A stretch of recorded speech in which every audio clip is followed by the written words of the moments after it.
Hello everyone. Welcome to the channel. A spiritual user manual for life.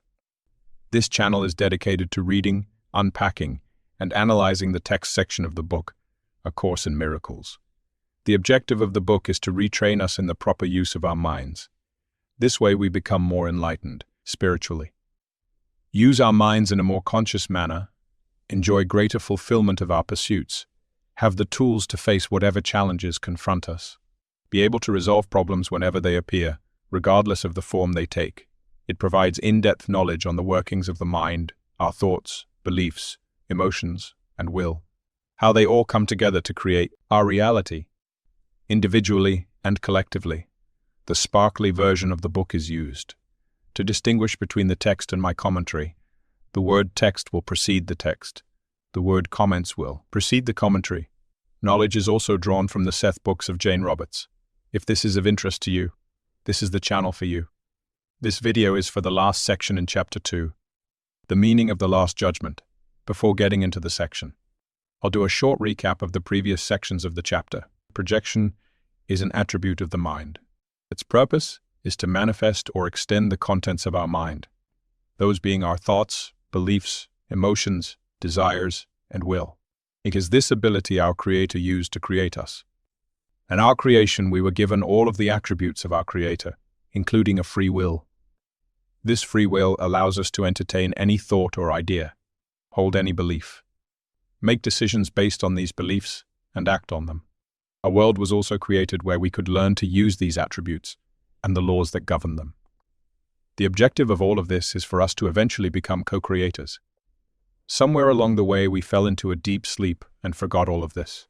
A lot of disinformation, lies, distortions, half-truths, then entered our minds to fill the void. Using this flawed content, we created an alternate reality that tried to replicate a more enlightened reality that we vaguely remembered. However, this new reality was not based on the same laws, truths, understanding, and love as the original. As expected, a lot of miscreations and fears followed, not realizing that they were the effects of our decisions. We created numerous judgments and defenses in the hope of protecting ourselves. This deepened the idea of separation, of us not being connected to each other and all of creation. Our spiritual guardians, in anticipation of this probability, had a remedy in place, the atonement plan. It consists of miracles, acts of love.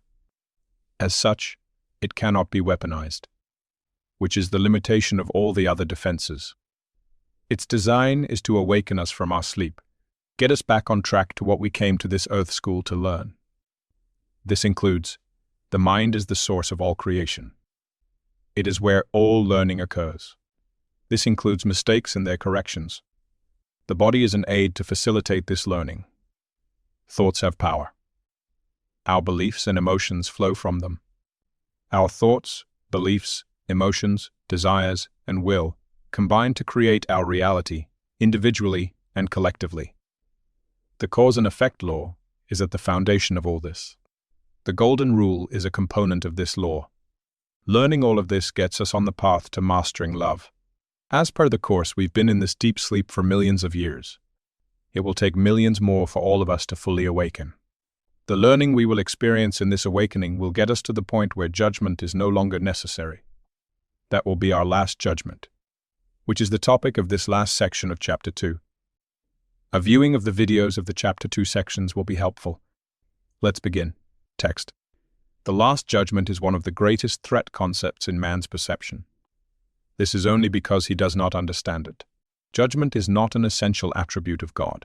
Man brought judgment into being only because of the separation. After the separation, however, there was a place for judgment as one of the many learning devices which had to be built into the overall plan. Just as the separation occurred over many millions of years, the Last Judgment will extend over a similarly long period, and perhaps an even longer one. Its length depends, however, on the effectiveness of the present speed-up. Comments. A fundamental law of creation we are here to learn is cause and effect. Cause is the decisions we make using our mental resources. Effect is the events, creations, and experiences that flows from these decisions. The golden rule is a component of this law, which states, "Do unto others as you would have them do unto you." the more appropriate for our discussion is, what you give, you will receive. To illustrate this relationship, consider some of the 10 Commandments. Thou shalt not steal, bear false witness, commit adultery, or kill. If that is what you give, that is what you will receive. Because we have a superficial understanding of this rule, and the numerous fears created as a result of its misuse, we cast judgments on ourselves. Numerous labels are used: middle class, poor, third world, ugly, beautiful, criminal, sexual predator, murderer, black, white, illegal, alien. The caste system of some cultures take it to another level. All sorts of laws and procedures are created to order society based on these judgments. This disposition towards judgment is even projected onto our Creator in the Last Judgment. Are we worthy to make it into heaven, or spend the rest of eternity in hell? Text. We have frequently noted that the miracle is a device for shortening but not abolishing time. If a sufficient number of people become truly miracle-minded quickly, the shortening process can be almost immeasurable. It is essential, however, that these individuals free themselves from fear sooner than would ordinarily be the case, because they must emerge from the conflict if they are to bring peace to other minds. Comments. This is an idea worthy of serious consideration.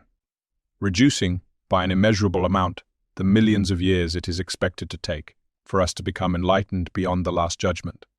To accomplish this, a sufficient number of us must become truly miracle-minded quickly. This would confirm we are not separate, but connected at some level. 2 questions come to mind. How many of us is a sufficient amount? What period of time is quickly? Here's something that might give this credence. In the summer of 1993, a meditation experiment known as the National Demonstration Project was conducted in Washington, D.C. by practitioners of Transcendental Meditation and TM programs. Their goal was to reduce crime in the city. Participants assembled in the city and practiced these techniques daily, from June 7th to July 30th, 1993. Their numbers peaked to 4,000 in the last 2 weeks of the project. According to the researchers, a correlation was found between the number of meditators and a decrease in violent crime rates, peaking at a 23.3% drop in homicides, rapes, and assaults during the final week. Something to think about. Text. The Last Judgment is generally thought of as a procedure undertaken by God. Actually, it will be undertaken by man, with my help. It is a final healing, rather than a meting out of punishment, however much man may think that punishment is deserved. Punishment is a concept in total opposition to right-mindedness. The aim of the Last Judgment is to restore right-mindedness to man. The Last Judgment might be called a process of right evaluation. It simply means that finally all men will come to understand what is worthy and what is not. After this, their ability to choose can be directed reasonably. Until this distinction is made, however, the vacillations between free and imprisoned will cannot but continue. The first step toward freedom must entail a sorting out of the false from the true. This is a process of division only in the constructive sense, and reflects the true meaning of the apocalypse. Man will ultimately look upon his own creations, and will to preserve only what is good, just as God himself looked upon what he had created, and knew that it was good. Comments. We are on a journey that takes us to the Last Judgment and beyond. To get there, we must become aware of the contents of our minds. How we use them to make decisions, act on those decisions, experience effects from those decisions.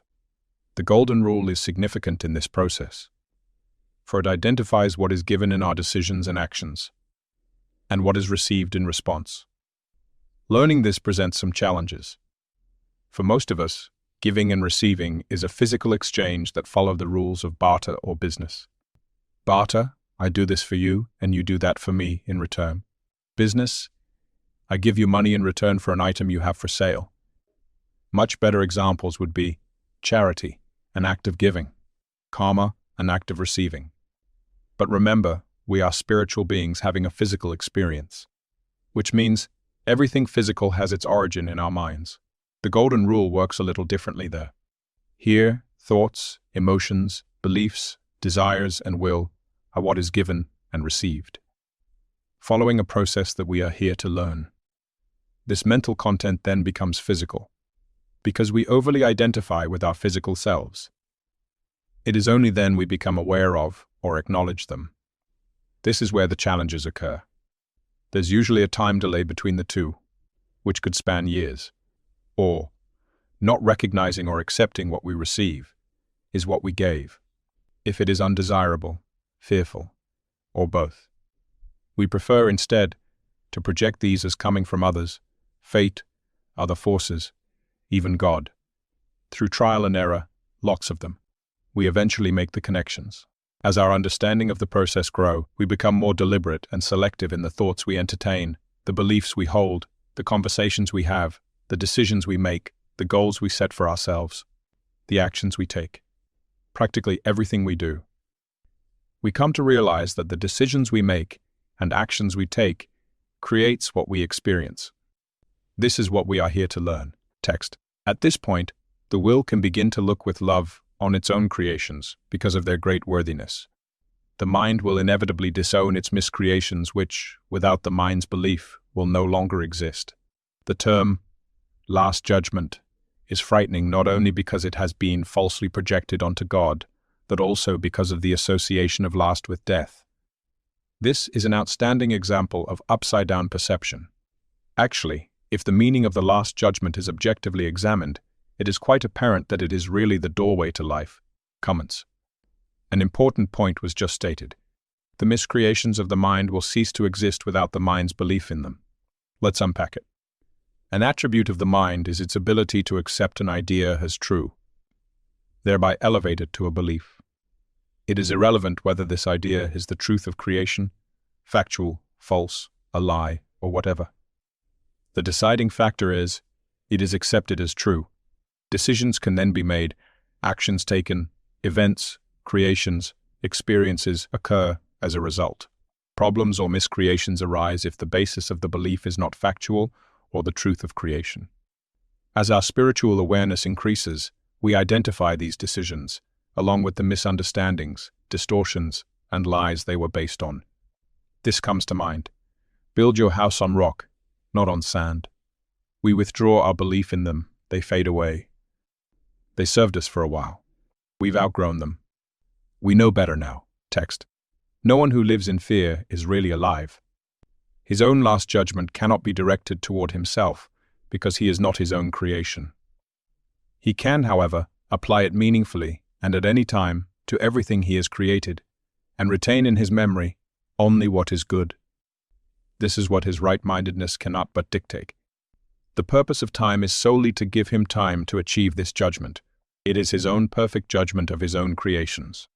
When everything he retains is lovable, there is no reason for fear to remain with him. This is his part in the atonement. Comments. Can we judge ourselves? This is an important question that needs an answer.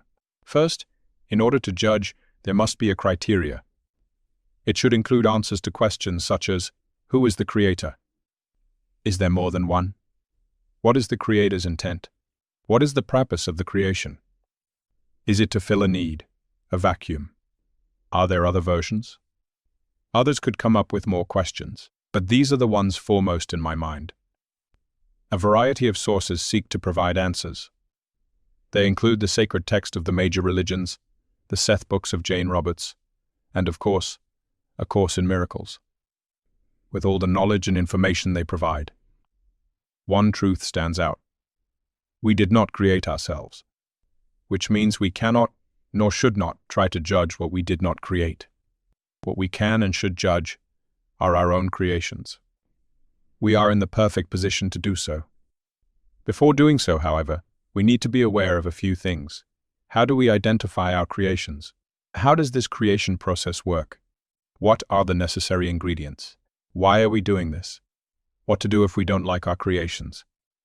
A thorough understanding of these answers allows us to properly assess our creations. More importantly, we get a better understanding of the law of cause and effect, the golden rule, the creation process, and our role as co-creators in training. We are not, nor ever were, at the mercy of unknown forces. We were just unaware of this knowledge. With this increased awareness, we make better decisions, have better experiences. Nothing to fear anymore. No more harsh judgments. This is what we're here to learn. This is the objective of the atonement plan. As always, our task is to put these ideas to the test. Determine if they are valid and reliable. Each of us must come to this awareness in our own time and space. For those that made it this far into the video, here's a meditation tip. Spend a few minutes of quiet time every day, focusing on just being at peace and gentle with yourself. Thanks again for joining me on this journey. If you've gotten any value from this video, please like, share, and subscribe.